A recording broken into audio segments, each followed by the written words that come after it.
In today's video, I'm going to teach you how to drag and drop text containers.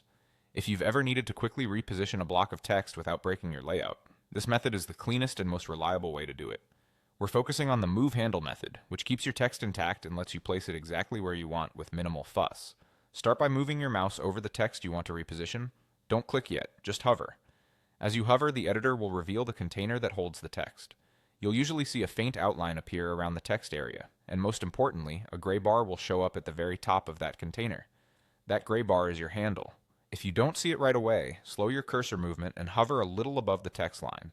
Give the interface a brief moment to display the container. Make sure you're not hovering directly inside the text where the cursor might switch to a text editing mode. You're looking for the top edge of the container and that gray bar. Once the gray bar is visible, move your cursor onto it. Now click and hold on the gray bar. Keep holding the mouse button down and begin to drag. As you drag, the entire text container will move with you, keeping your text formatting and spacing exactly as it is. This is the key benefit of using the handle instead of clicking inside the text. You avoid accidentally selecting or distorting the content. While you're dragging, pay attention to the position of the container relative to nearby elements. If your editor shows smart guides or snap lines, they can help you align the container with other objects for a clean layout.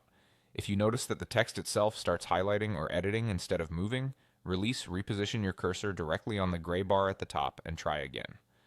Zooming in slightly can make it easier to grab that handle precisely, especially in dense designs.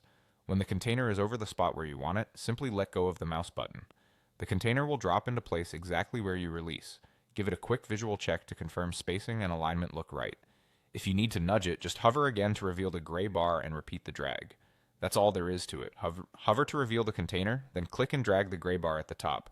Use the handle every time you need precise, clean movement without disrupting your text. Thanks for watching and happy arranging.